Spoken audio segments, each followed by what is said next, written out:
여당 유력 대선 주자인 이재명 경기도지사가 공식 출마 선언을 했습니다. 오늘 출마 선언문에서는 성장과 공정을 화두로 메시지를 던졌는데요. 어떤 의미를 담고 있는지 짚어보겠습니다. 민주당에선 예비 후보 9명이 경선 등록을 마치고 이제 본격적인 경쟁에 돌입하는데요. 4차례 TV 토론 등을 거쳐서 9일부터 사흘 동안 예비 경선을 치러 본 경선에 오를 6명으로 압축합니다. 최진봉 성공회대 교수와 함께 관련 내용 자세히 살펴보겠습니다. 안녕하십니까? 네, 안녕하십니까? 안녕하세요. 예.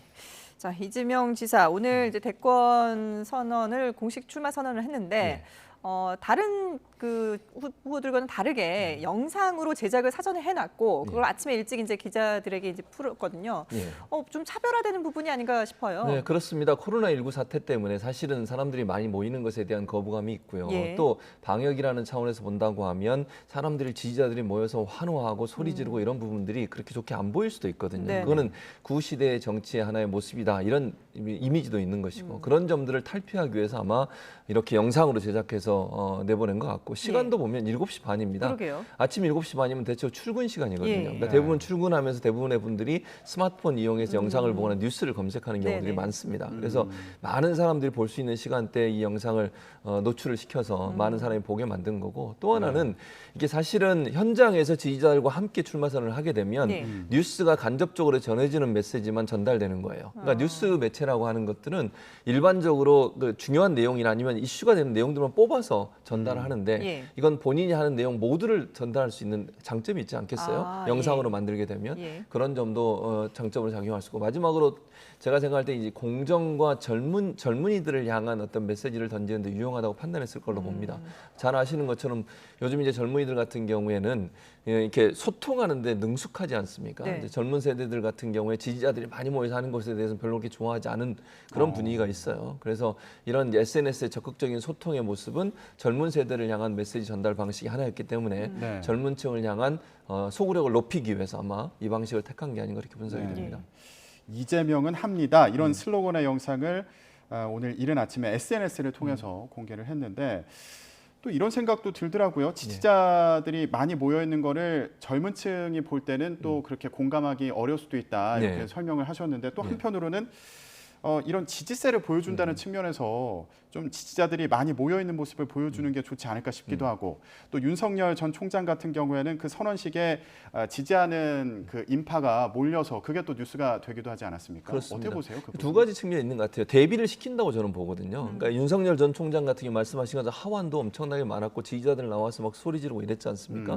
그 부분이 아까 말씀드린 것처럼 구시대 정치의 모습으로 보여질 수 있다는 거죠. 그건 예전에 늘 있었던 방식이에요. 대선 출마할 때는 새 보여주기 위해서 엄청나게 많은 사람이 막 모여서 근데 이제 이재명 지사 같은 경우에는 그와 대비되게 조용하지만 강력한 메시지를 전달하기 위해서 SNS라고 하는 공간을 활용했다. 이건 아까 말씀드린 것처럼 젊은 세대를 타겟으로 해서 메시지를 던진다고 볼 수밖에 없어요.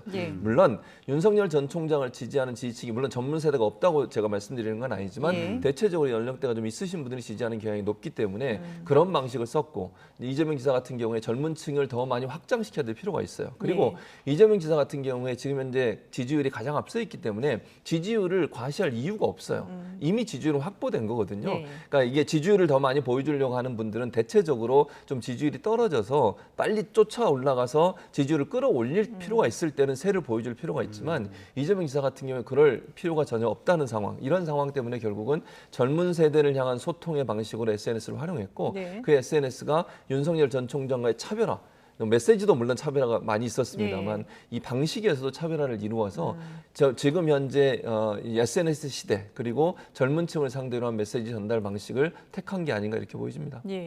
말씀하신 것처럼 이 대선 출마를 선언하는 그 형식적인 부분으로도 이제 메시지를 던졌는데 실제로 그 내용 안에 담겨 있는 그 글들을 본다면은 공정, 성장 이런 단어들이 많이 남았거든요. 특히 이제 공정을 많이 강조하는 부분을 보였어요. 어떤 의미일까요? 공정이라고 하는 거 잘 아시는 것처럼 이제 젊은 세대들이 요즘 가장 중요하게 생각하는 이슈예요. 특히 이제 이번 정부에서 여러 가지 논란과 이슈가 있었던 부분들에 가장 화두로 떠오른 게 공정이었고 예. 민주당이나 현 정부를 20, 30대가 지지하다가 지지를 철회한 이유도 공정의 문제였거든요.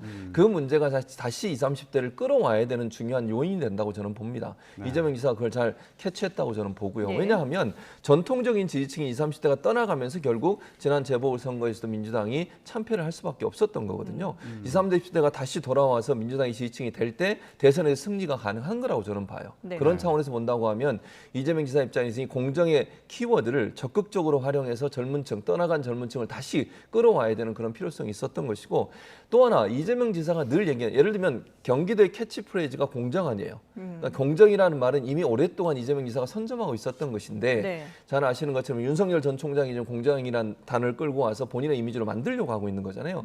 근데 그 두 개의 공정의 차이가 있어요. 무슨 차이냐면 윤석열 전 총장은 정권과의 대결 통해서 공정이라는 얘기를 얘기한다면 네. 이재명 지사 같은 경우에 저소득층, 고소득층 또는 우리 사회에서 어떤 권력을 갖고 있는 사람들, 기득권과, 예. 그 비기득권 예. 이런 분들과의 관계의 문제거든요. 오늘도 메시지를 보면 대체적으로 보면 정말 힘든 사람, 억압받는 사람 이런 분들에게 편안한 세상, 좀 더 행복한 세상을 만들어주겠다는 네네. 거거든요. 네. 그리고 정말 권력을 갖고 있는 사람한테는 엄중하게 대해서 잘못된 행동들을 바로잡고 그다음에 뭐 항의할 수 있는 기회마다 박탈당한 사람들의 그런 기회를 보장하겠다는 거니까 우리 사회 양극단에 있는 것들의 대결 과정에서 공정 그리고 누구에게나 기회가 공정하게 주어지는 사회를 만들겠다는 점에서는 윤 전 총장이 얘기하는 공정과는 차별화됐다고 보여집니다. 예. 네.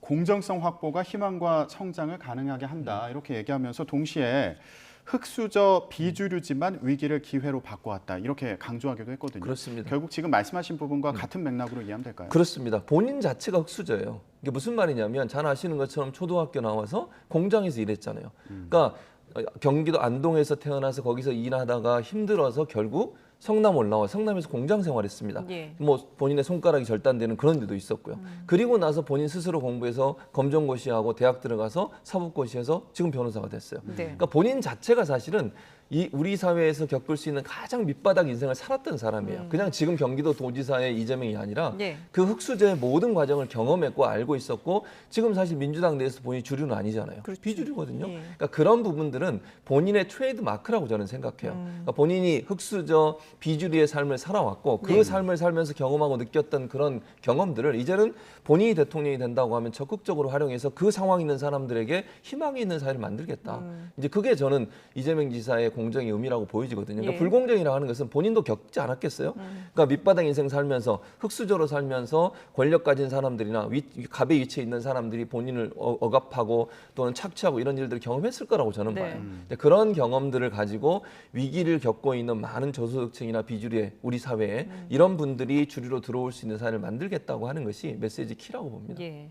이렇게 이제 출마 선언을 한 뒤에 뭐 여느 정치인들처럼 현충원을 참배를 네. 했습니다. 근데 또 보면은 정치인들이 그 현충원에 가서 남기는 글귀에도 상당한 또 의미가 있잖아요. 그렇습니다. 어떤 부분을 살펴볼 수 있을까요? 오늘 현충원에 가서 이렇게 남겼어요. 전환의 위기를 도약의 기회로 만들어 가겠다. 네. 그러니까 전환의 위기라는 것은 현재 이제 사회가 여러 가지로 바뀌고 있는 거잖아요. 이게 하나의 문제는 보지 않아요. 정치적 문제뿐 아니라 경제, 사회 이런 부분에 있어서 전환이 되고 있습니다. 예를 네. 들면 기후 협약 같은 것도 마찬가지 개념이라는 생각이 들어요. 우리가 일상에서 살아왔던 삶의 형태를 바꾸는 사회인데 이 전환의 위기를 도약의 기회로 삼겠다. 여기를 제대로 못 넘어가게 되면 우리가 한 걸음 더 도약하는데 어려움이 있을 수밖에 없거든요. 예를 들면 우리가 지금 문재인 정부도 마찬가지입니다만 기후 협약에서 좀 더 적극적으로 나가고 4PG 정상회담을 통해서 여러 가지로 이제 우리 사회가 선도적 역할을 하겠다고 하는 그런 메시지를 던진 걸 보면 우리 사회 변화하고 전환되고 있는 이런 사회에서 적극적으로 적응할 수 있는 시스템을 만들겠다. 저는 그렇게 봐요. 그러니까 이게 여기 보면 대체적으로 여기가 쓰시는 분들이 정치적 메시지를 많이 네. 쓰시잖아요. 근데 이재명 기사 같은 경우 그런 메시지를 쓰지 않았어요. 그러니까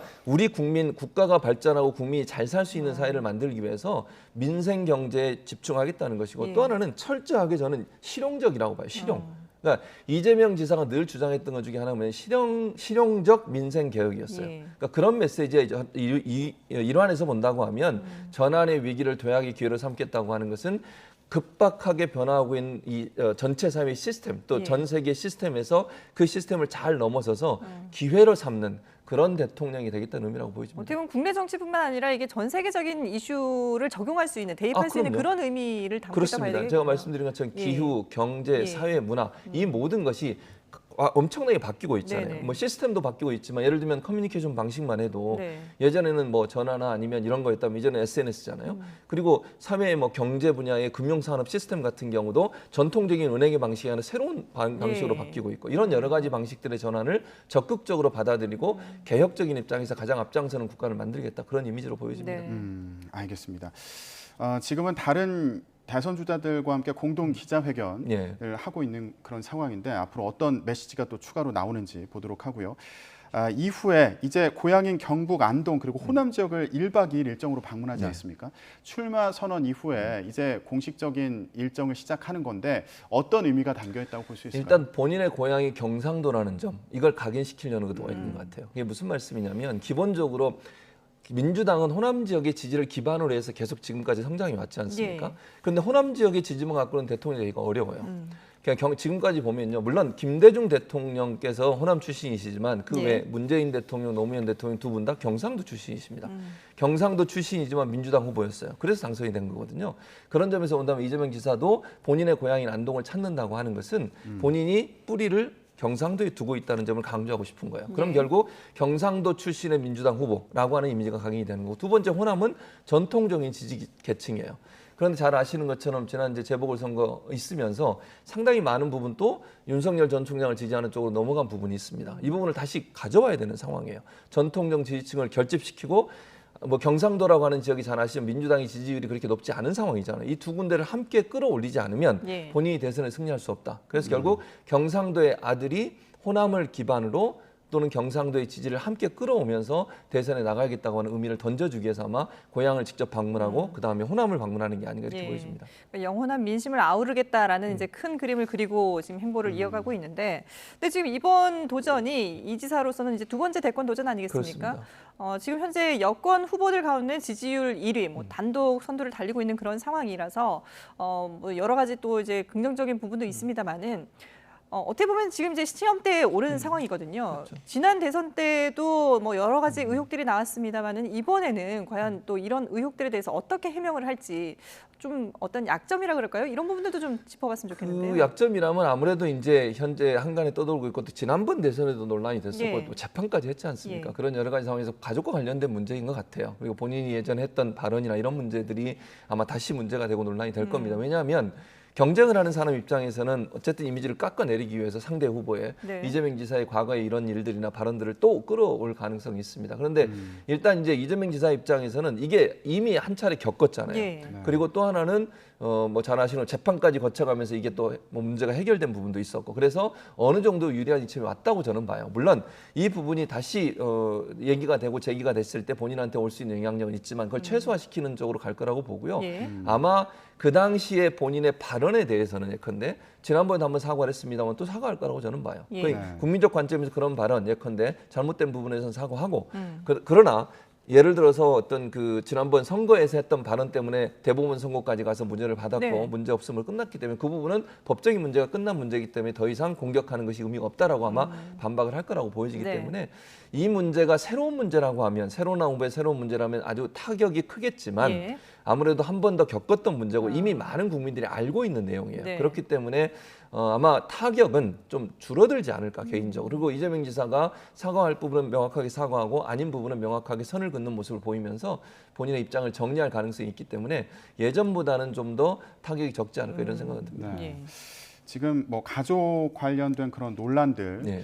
앞으로도 또 해명의 과정을 거쳐야 되지 않겠느냐 이런 해석을 해주셨는데 이 외에도 예. 정책적으로는 그 기본소득과 관련해서 인기 영합주의 아니냐 이런 지적이 있고요. 그리고 그렇습니다. 일단 또 당내 경선을 통과해야 되는데 여기에서는 반 이재명계라고 불리는 또 의원들의 세력이 있지 않습니까? 네, 그렇습니다. 이 두 가지는 또 어떻게 극복을 해야 될지. 일단 첫 번째로 이제 기본소득 관련해서는 이게 대선에서 아주 중요한 이슈가 될 거라고 저는 봐요. 이재명 지사가 어쨌든 띄웠지만 네. 이 기본소득이 여야를 가리지 않고요.